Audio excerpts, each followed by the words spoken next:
Meu povo, mais um encontro. Que bom a gente estar junto. Estamos chegando no final do Evangelho de Marcos e a gente está no clímax. A gente está no momento crucial, nos fatos que antecedem a morte de Jesus, sendo conduzidos aqui pelo relato. E eu quero te incentivar a compartilhar esse texto, a compartilhar os estudos, a chamar o pessoal da casa, a colocar para acompanhar, ler o texto bíblico. Eu já chamei a atenção disso mais de uma vez. A gente vive numa sociedade cristianizada. A nossa estética, a nossa geografia, tudo que está à nossa volta de alguma forma tem símbolos cristãos, tem marcas cristãs, e é possível uma sociedade cristianizada ser uma sociedade completamente divergente do Cristo revelado nas Escrituras. Completamente longe das Escrituras. E em nome de Deus, já se fez na história coisas terríveis que Deus não autenticaria, que Jesus não autenticaria, que Jesus não mandou. Mas as pessoas disseram em nome dele e fizeram em nome dele. Como não cairmos nesse erro? Texto bíblico. Você precisa das Escrituras. Você precisa ler e você precisa compreender a partir de uma interpretação cuidadosa quem é esse Deus que fala contigo, quem é esse Deus que se revela, quem é esse Jesus que se revela. No Novo Testamento, a grande questão que vai culminar na morte de Jesus é a ameaça, ou os religiosos naquela época se sentirem ameaçados pela presença, pelos sinais, pelas palavras, pelas ações do Cristo. Mas como isso é possível se eles tinham as Escrituras nas mãos e as Escrituras davam testemunho de Jesus? Isso é possível porque eles tinham Escrituras nas mãos, mas eles perderam Deus de vista. Esse é o grande desafio de cada um de nós. Vamos lá para a aula. Deus te abençoe. Aula 45 está propício. Os momentos cruciais da morte de Jesus. A gente vai ver nos próximos encontros, talvez mais um ou dois encontros, esses momentos, o significado deles, o porquê deles, e por que esses momentos foram importantes, e a gente está sendo conduzido aqui pelo escritor para esse momento importante, esse momento de clímax. Nós estamos lendo o capítulo 14 do livro de Marcos, nós vamos ler do verso 1 ao verso 9, e na minha Bíblia está dividido nesses dois blocos. O plano para matar Jesus e Jesus sendo ungido em Betânia. Marcos, ele está falando sobre a Semana da Paixão e ele está nos conduzindo nos relatos, ele está relatando os eventos da morte de Jesus. Então, o relato da traição, a prisão, a condenação de Jesus, a execução dele, são o clímax do Evangelho. São o que eu poderia, e eu já chamei isso, de a finalidade do texto, o objetivo do autor. Todo texto tem uma finalidade, todo texto tem uma razão, tem um motivo. Os evangelhos, eles não são um texto jornalístico a respeito de Jesus, da vida de Jesus. Eles não são um documentário pormenorizado da vida de Jesus. Você vê, por exemplo, que eles vão falar da infância, aqueles que começam a falar da infância, Mateus, Lucas, Marcos nem começa pela infância, João nem começa pela infância, e aí esses que vão falar da infância vão deixar ausente a adolescência, a juventude, Jesus já reaparece na cena já adulto. Então por que esses blocos foram deixados de lado? Por que não houve um cuidado histórico para tentar pegar todas as nuances da vida de Jesus? Porque essa não é a finalidade do texto. Se você trabalha o texto, se você lê qualquer texto sem entender a sua finalidade, você não consegue entender para onde o texto precisa te levar. Nos evangelhos, tudo que foi dito, tudo que foi contado, tudo que foi falado para que a gente chegasse nesse momento, para que a gente chegasse nessa semana. Por isso, um terço do Evangelho de Marcos está dentro dessa semana. Ok? Essa é a finalidade do texto. Por que a gente precisa disso? Para a gente não se perder na periferia. Porque tem muita gente que pega texto bíblico e religioso gosta disso e se perde na periferia do texto. Tenta descobrir as coisas mais intrincadas quando a Bíblia não está interessada em falar sobre aquelas questões mais intrincadas. A gente conversou sobre isso quando a gente discutiu a questão da manada de porcos e dos espíritos que foram para aquela manada de porcos. E aí o exemplo que eu dei foi os meus alunos perguntando no seminário se porco podia ficar endemoniado. É uma curiosidade, se animal pode ficar endemoniado, é uma curiosidade nossa. Mas não é finalidade do texto. O texto não está interessado em discutir isso. O texto tem uma mensagem, e essa mensagem, a finalidade dessa mensagem é que a gente precisa captar. Então, a Bíblia é muito simples a gente ficar vagando no que eu poderia chamar de borda, de periferia, e aí não entender exatamente o clímax, o coração, os pontos importantes, pilares centrais que o texto quer trazer para a gente. Por isso, a gente precisa entender como que Marcos está conduzindo o seu relato. A gente tem que chegar e compreender a Semana da Paixão, os eventos da morte de Jesus. O texto começa falando do plano para matar Jesus. 2 dias depois seria celebrada a Páscoa e a festa dos pães sem fermento. Os principais sacerdotes e os escribas procuravam uma forma de prender Jesus à traição para matá-lo, pois diziam: não durante a festa, para que não haja tumulto entre o povo. A gente já está vendo esses eventos desde quando Jesus entra no templo, a quantidade de pessoas, milhares de pessoas que estavam ali, Jesus expulsando os comerciantes, os vendilhões do templo, Jesus predizendo no estudo passado a destruição do templo, e aí tudo isso é uma afronta extremamente grande contra aqueles que já estão estabelecidos naquele lugar e a relação deles com o Império Romano, porque eles estavam debaixo da observação, da proteção também, mas também do poderio da força romana. Inclusive é essa preocupação que o texto de João mostra. A gente vai ler o texto de João no capítulo 11, que o texto de João mostra sobre os motivos pelos quais os judeus, os religiosos, os israelitas disseram que Jesus precisava morrer. Se você puder ler comigo, João capítulo 11, eu vou ler do verso 45, o plano para matar Jesus. Muitos dos judeus que tinham ido visitar Maria, vendo o que Jesus havia feito, creram nele.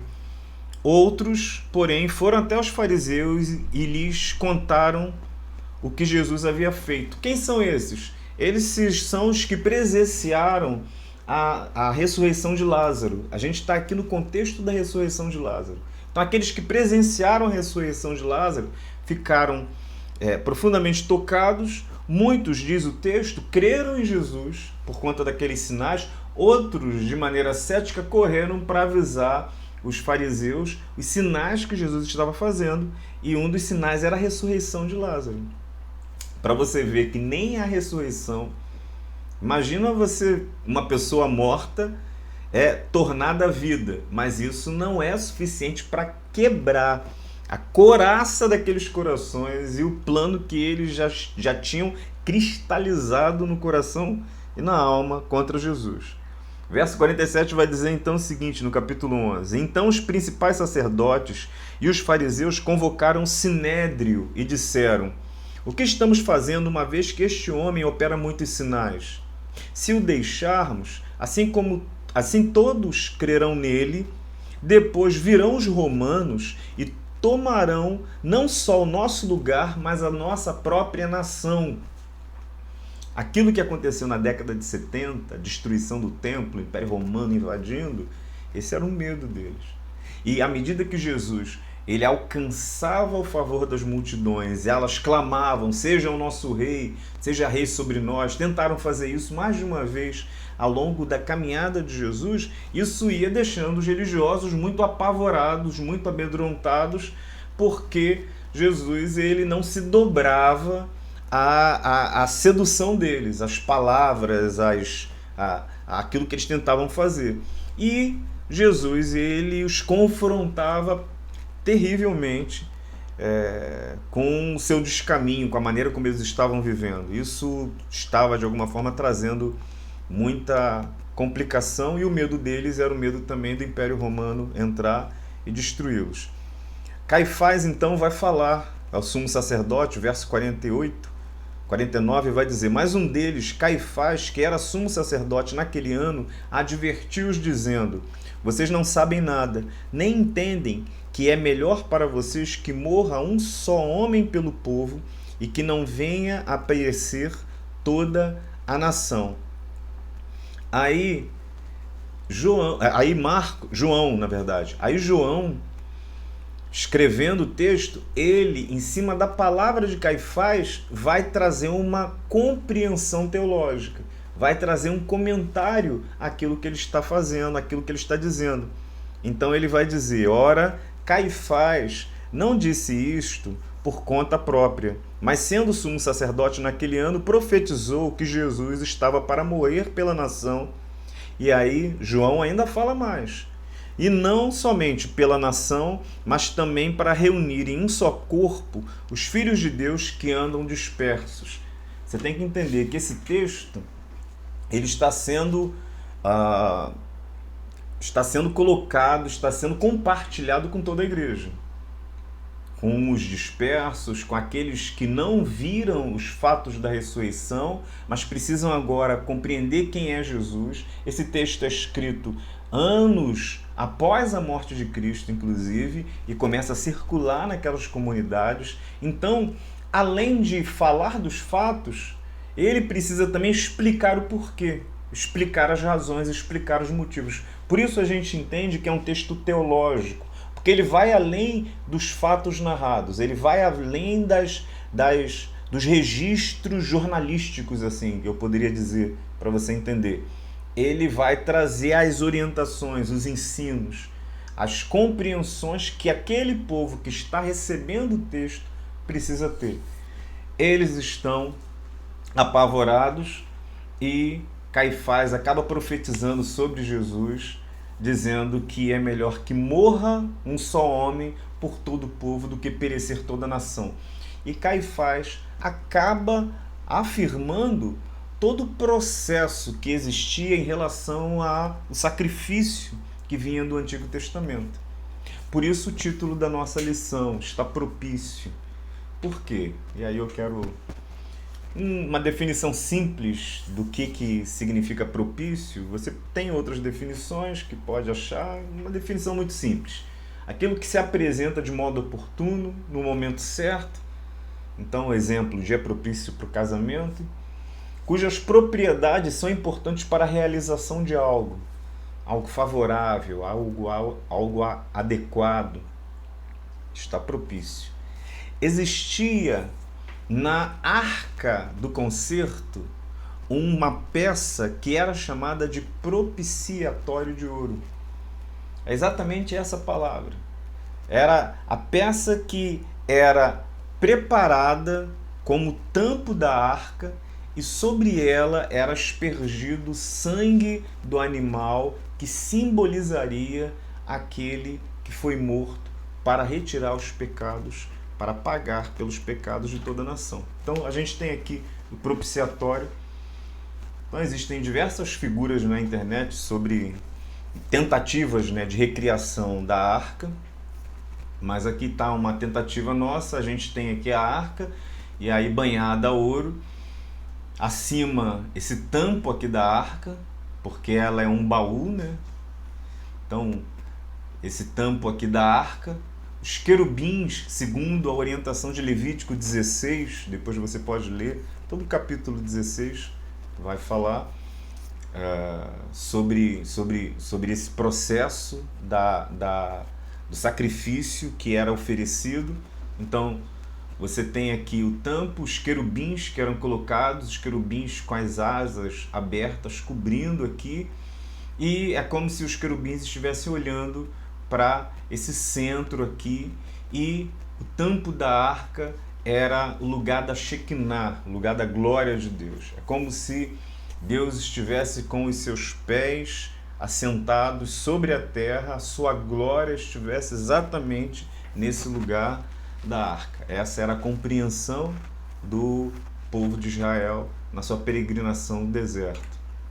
Você tem então, no dia da expiação, Levítico 23, o dia da expiação, o sumo sacerdote que entra e faz a aspersão sobre o propiciatório. Se você ler Levítico 16, você vai ver que o sumo sacerdote ele tinha que pegar um cordeiro imaculado, 2 bodes, ele tinha que fazer sacrifício pela purificação própria da sua família e pela purificação da nação. A imagem em relação a esses 2 bodes era interessante porque um dos bodes morreria, lançaria sorte sobre os bodes, um dos bodes morreria no lugar do pecado do povo, e outro bode seria lançado no deserto. Seria lançado no deserto e morreria saindo do arraial, indo para o deserto, e morreria lá sozinho, porque ele ficaria lá sem recursos, então ele morreria lá. Então esses 2 bodes eram trazidos, colocados, o sacerdote matava um dos bodes, o sangue era levado, aspergido em diversas partes, e uma parte desse sangue era colocado em cima desse tampo, em cima do propiciatório. Em cima do propiciatório. Ok? O outro bode, ele era o bode emissário. Ele era o bode que o sacerdote saía, colocava as mãos sobre a cabeça dele e orava e confessava os pecados do povo. É como se aquele bode que morresse em lugar do povo. A morte dele foi simbólica em lugar do povo. E aquele bode que sai é o bode expiatório. É o bode que leva, que carrega para longe do arraial, para longe daquele lugar, os pecados. É como se os pecados sumissem e Deus não se lembrasse mais dos pecados com bode expiatório. A gente, inclusive, usa essa palavra para dizer alguém que levou a culpa do outro, né? Ah, fulano foi bode expiatório. Por quê? Porque ele levou a culpa no lugar do outro. Ele era uma vítima inocente, mas levou a culpa no lugar do outro. Essa linguagem é a linguagem do Antigo Testamento. É a linguagem que você encontra em Levítico. Okay? É a linguagem que você encontra na lei. O que a gente vê dentro desse ambiente aí? Um texto para a gente olhar. Por cima da arca havia uma chapa de ouro maciço, chamada de propiciatório. 2 querubins foram forjados da chapa de ouro maciço, um de cada lado, tinham suas asas estendidas e olhavam para o propiciatório. Esse espaço entre os querubins e a chapa era designado Shekinah, isto é, a manifestação da glória e da presença do Deus vivo. Esta presença santa, pura, majestosa, gloriosa, pairava sobre o propiciatório, que significava o lugar propício, lugar favorável, lugar onde se acha misericórdia, concessão de bondade, amor e perdão. A gente vai ver no outro estudo o julgamento de Jesus. E a gente vai ver que no julgamento de Jesus, Pilatos, por diversos momentos, ele dá uma espécie de nota, uma espécie de conclusão sobre o que ele ouviu ou o que ele percebeu de Jesus. E na conclusão de Pilatos, Pilatos fala por mais de uma vez: não vi nesse homem crime algum. Não vi nesse homem crime algum. É como se Pilatos estivesse dizendo: não tem nele mancha, não tem nele pecado.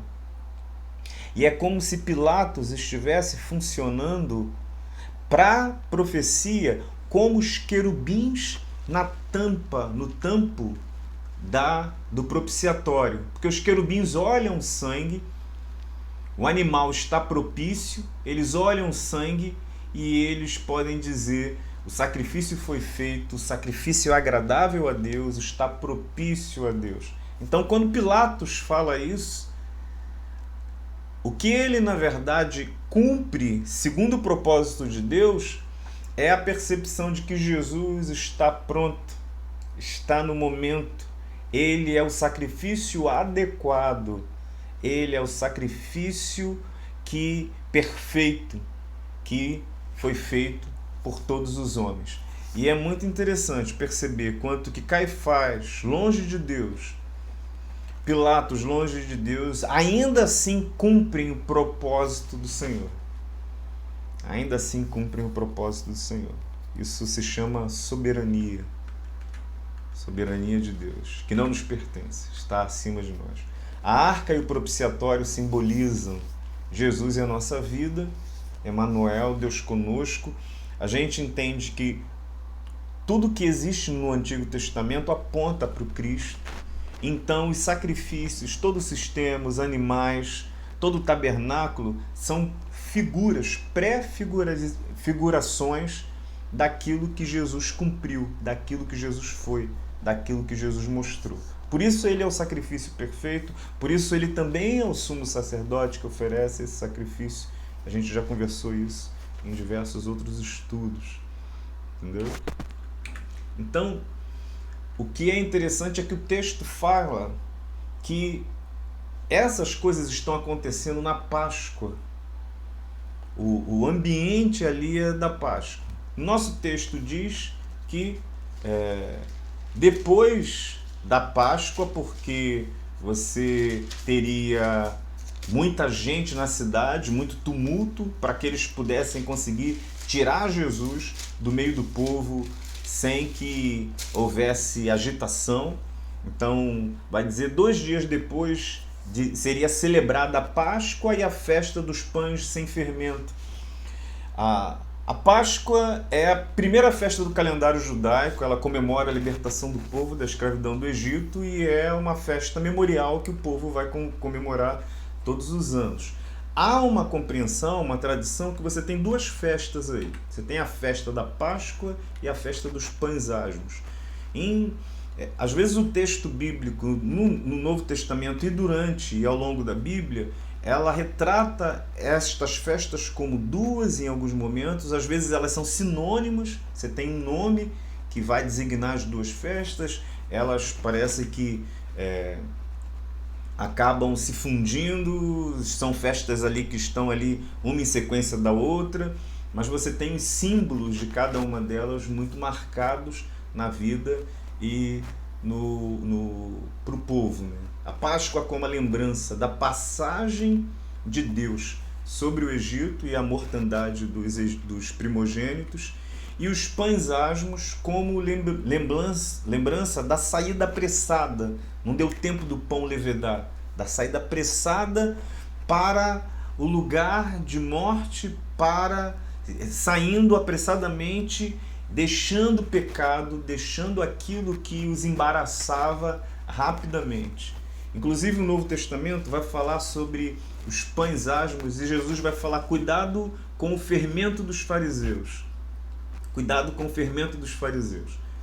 O que é interessante nesse texto nesse texto de Marcos, é exatamente que o ambiente fala da Páscoa, do oferecimento, da ação de Deus, e fala do fermento dos fariseus. É o fermento dos fariseus que contamina, inclusive o povo, que contamina os poderosos ali, que contamina todos aqueles que estão à volta, e é esse fermento dos fariseus que culmina com a morte de Jesus, que leva à morte de Jesus.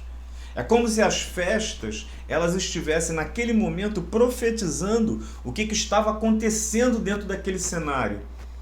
E o que aqueles discípulos precisariam ter cuidado para fazer ao longo da sua caminhada, de aceitar o sacrifício de Jesus e se guardar da contaminação, buscar a purificação e a santificação. Por isso os pães asmos, por isso a questão da Páscoa ali nesse ambiente. E aí a gente sai desse plano para matar Jesus, e que ainda é um plano, daqui a pouco ele vai chegar na sua confrontação, e a gente vem no texto onde Jesus é ungido em Betânia. E é exatamente o texto da continuidade, da continuação da ressurreição de Lázaro, lá em João. Capítulo 11, ressurreição de Lázaro, lá em João, ok? E aí o plano para matar Jesus, e você tem no capítulo 12, do verso 1 ao verso 11, a unção de Jesus lá em Betânia e o plano para matar Lázaro. Em Marcos, essa unção de Jesus, o texto não diz quem é a mulher que o unge. Diz que ela traz um frasco feito de alabastro, um perfume caríssimo, valiosíssimo, quebra o frasco, unge a Jesus, perfuma todo aquele ambiente, é criticada pelos discípulos que ali estão, ficam incomodados com aquele gasto, com aquele desperdício, porque é um perfume que unge e se derrama. Então eles ficam incomodados com aquilo. Jesus chama a atenção deles de maneira veemente sobre a atitude da mulher e a atitude deles, de alguma maneira. No texto de João, vai dizer que essa que unge os pés de Jesus é Maria, irmã de Lázaro. Maria, irmã de Marta, irmã de Lázaro. Alguém que foi testemunha da ressurreição do seu irmão e alguém que foi testemunha do amor, da graça e também da divindade de Jesus. Ela já tem noção que ela está diante do Cristo, do Messias prometido. Não era só o irmão, não era só o amigo, não era só aquele que estava perto da sua família, mas de fato ele era quem diz ser e quem eles criam. Ele era aquele que o Espírito revelou aos discípulos. Tu és o Cristo, como os discípulos vão dizer, o Filho do Deus vivo. Diz o texto então que Maria, e Maria era dessas, né? Enquanto uma estava trabalhando, Maria estava ali aos pés de Jesus. Maria, sem poupar nenhum tipo de esforço, ela busca aquilo de mais precioso que ela tem e ela oferece a Jesus. Entende-se que esse perfume era caríssimo. Às vezes ele servia como uma espécie de economia da família. 300 denários é quase que o equivalente ao salário de um ano inteiro. Assim. São as economias ali, que são aquelas economias para alguma emergência que você também utiliza. Então, às vezes é passado de geração em geração para a família. Então ela está usando de algo bastante precioso e ela faz aquele ato extravagante, assim. Extravagante. Ela se rasga, ela se derrama e ela se coloca aos pés de Jesus, tudo por gratidão. Né? O texto mostra o contraste entre aquilo que ela faz e a queixa dos discípulos. Lá em João fala inclusive da queixa de Judas, e João vai descortinar que as motivações de Judas eram motivações que, quando ele vê aquele desperdício, ele se sente motivado a criticar, não porque ele estava preocupado com os pobres, por exemplo, porque ele fala, por que não vende esse perfume e dá para os pobres, mas ele estava criticando porque ele era ladrão, porque ele era malfeitor, porque ele não teve o coração quebrantado pela presença, pela palavra, pelas ações, pelos sinais, pelos gestos de Cristo. Então ele estava longe de Jesus, apesar de ser alguém que andava junto com Jesus. Apesar de ser alguém que estava perto dele, alguém que presenciou seus sinais, presenciou as suas maravilhas. No texto de Marcos, não deixa claro quem são os discípulos que criticam aquele gesto, mas Jesus, de alguma forma, vai criticar o gesto deles e vai dizer que aquele momento era propício. Esse foi o momento para o qual eu vim ao mundo. Esse foi o momento para o qual eu nasci, pelo qual meu Pai me enviou.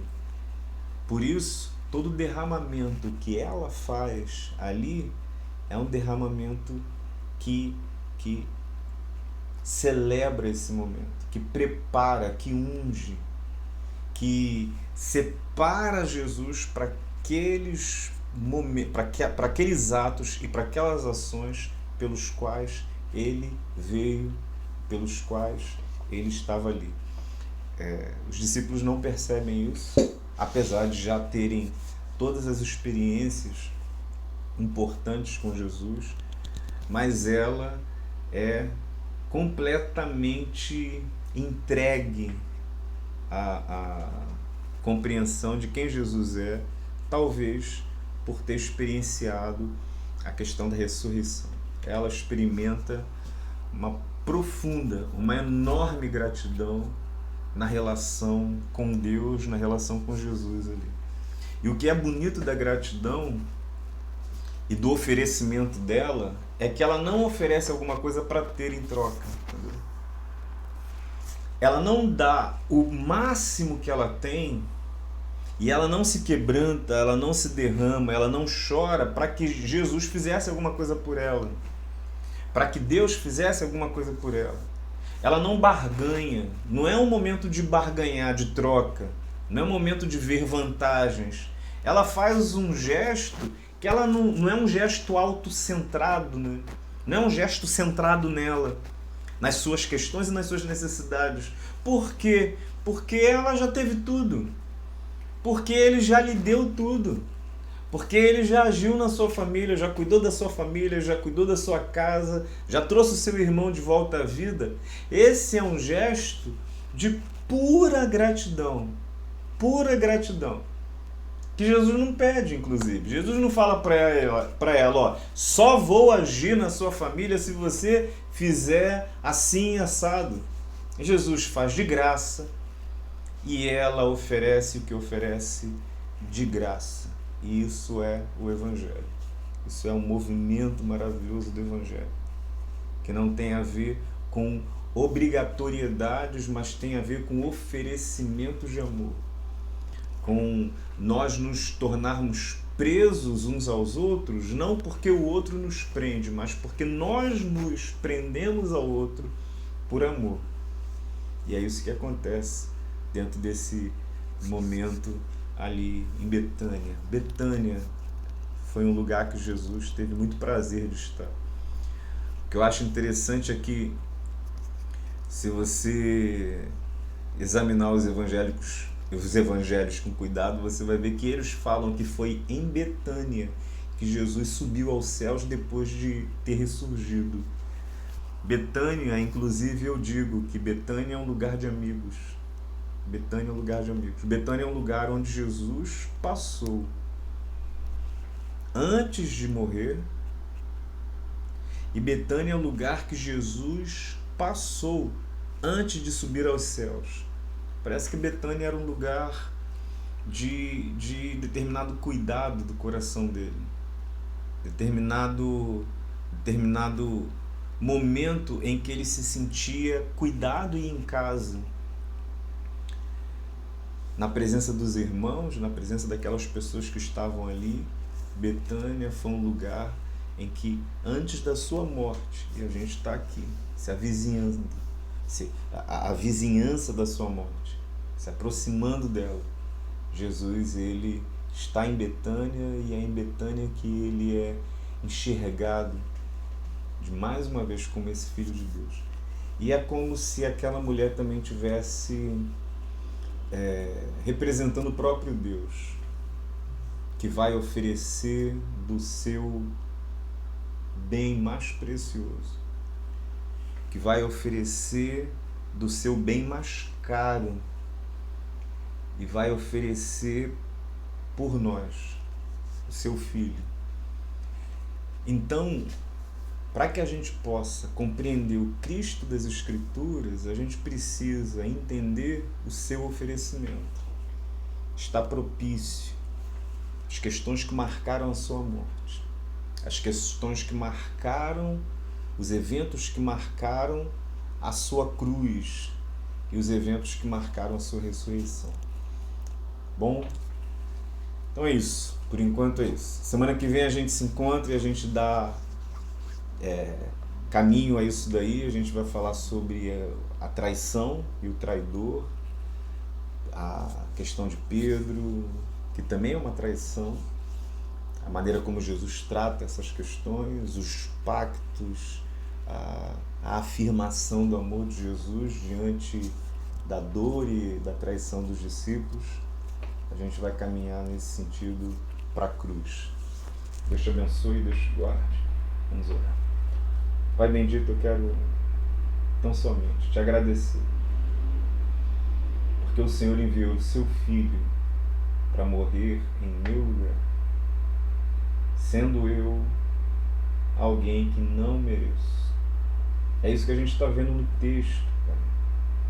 É isso que a gente vai ver na próxima semana do nosso estudo. Quem somos nós? Nós somos Judas, nós somos os discípulos que ficam confusos, nós somos os revoltosos, religiosos, mas é de graça que o Senhor se dá por nós e nos restaura e nos dá um novo coração e transforma as nossas vidas. Que a Tua Palavra possa fazer aquilo que ela tem a finalidade de fazer, transformar, salvar, apresentar um Deus de perto e um Deus de amor. Eu te peço, eu te oro, no nome de Jesus, pedindo também por todos aqueles que estão enfermos, por todos aqueles que têm os seus familiares ou que perderam seus familiares nesse tempo tão difícil que a gente está vivendo, pelas autoridades do nosso país, sejam políticas, sejam religiosas, que o Senhor possa sustentá-los e orientá-los, que eles possam entender e ouvir a sua voz, que eles possam se quebrantar, Pai. Faça a Tua vontade através das nossas vidas, nós choramos em nome de Jesus. Amém, Senhor.